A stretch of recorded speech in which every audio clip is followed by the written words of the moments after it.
Hello and welcome back, it's Shrike here with another D&D video. Today we're going to be jumping into the map making tool Inkarnate so that I can show you how to change the colour of anything in the tool. This is something they've only just added to the tool, so you're going to now be able to change the colour of any brush that you have, as well as all of the stamps that they have available in the tool. And this includes all of the free stamps as well as the pro stamps. So let's jump into Inkarnate and I'll show you how you can do it. Right, so when you first get into Inkarnate, you just do what you would usually do and create a new map, which is just in the top left here. And then you have to choose what type of a map that you want to create. First off, we're going to do a fantasy map, but I will also show you what it looks like in the regional map as well. So if you've used Inkarnate before, this should all look very familiar. If you've never used it before, then I have made a video of how to create a battle map in Inkarnate, which I'll put in the top right hand corner of your screen in the information card, but I'll also put a link down in the description to that video, just in case you want to know how to make a battle map in Inkarnate. But now on to how you change aspects of Inkarnate, and first we're going to start with the brush tool, which looks a little bit different. You can see just by the side of my head here, it has now added this little box, and you can click right here to open the catalogue and it will show you all of the different kinds of brushes. So first off, we're just going to select this one. It's quite a nice and bright colour. And then you get all of these options, which are the exact same ones which were along the top here. They're just now on the left, but you'll see that there is now an advanced settings just here. And then it's got two tabs, one of which is placement, where you can just change very slight details about it, but there's also the filters now, and you can see here there's hue, saturation, brightness, and contrast, all things that will change the color. So if I just start to change the hue, you'll see that the screen turns fully into the texture of that brush. And as I'm going through all the hues, you can see that it's changing through all of the colors. So once this was a fiery lava color, let's change it for the sake of this. Let's change it to an icy blue. And then you can also change the saturation to take out a bit of the color or to make it even more vibrant there as well. And then if you move it about and you decide actually you want it where it was in the first place, you can just click this X here and it will take it back to the default value. And then it's also got brightness, which does exactly what you think it would do. It makes it darker all the way to black if you go all the way to one brightness, or really bright if you go the opposite direction. And in the contrast, which once again will do what you expect it to do and make it a little bit more vibrant if you go to the right, and then a little bit more dull if you go to the left. So once you've found the colour you want, you just move the brush onto the canvas and you can just draw, and there you go. That once fiery looking brush now looks a little icy and a little bit like water.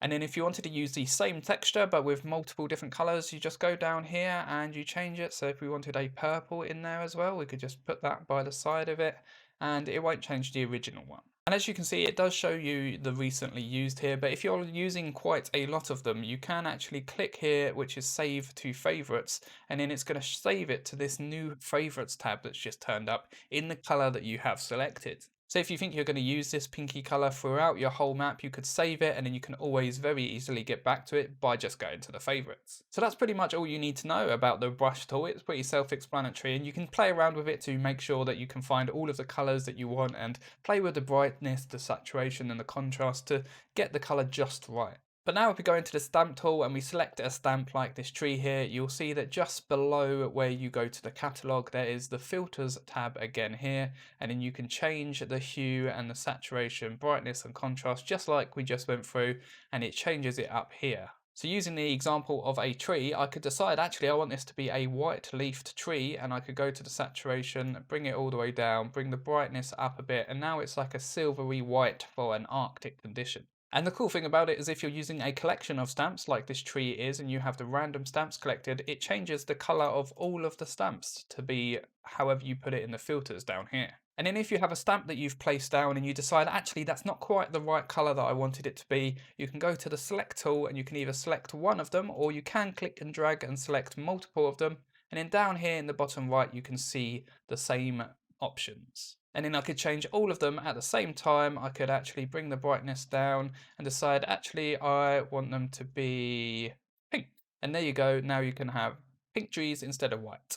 And an extra little tip for you is that there are actually light sources in Inkarnate. So you can go to the stamp catalogue, type in light and then find this orange light here. And then when you click into the map again, you're going to have the colour options down here. So you could change that to a green colour if you needed a green hued light. And then you just place that where you want, and then you can also make it bigger and smaller and stuff like that. And just to show you all of the different lights, there are quite a few, including ones for windows here as well. So go and play with them when you're making an indoor area at night time. So one last thing to show you is just what it looks like on a regional map. So we've got a regional map here, and I'm just gonna place down a mountain, and you can see that that looks like the default, but you can also change the color of the mountain as well. So if you wanted to give a certain theme to your map, you could make it a more pastel-y type color, for example, or you could change it to white like we did with the trees, and then it looks like a snowy mountain. And you can do this with all of the stamps that are in Inkarnate, so you can pretty much change everything to however you want it to look, which is pretty good. It's a really good addition to the tool, so you can really customize your maps,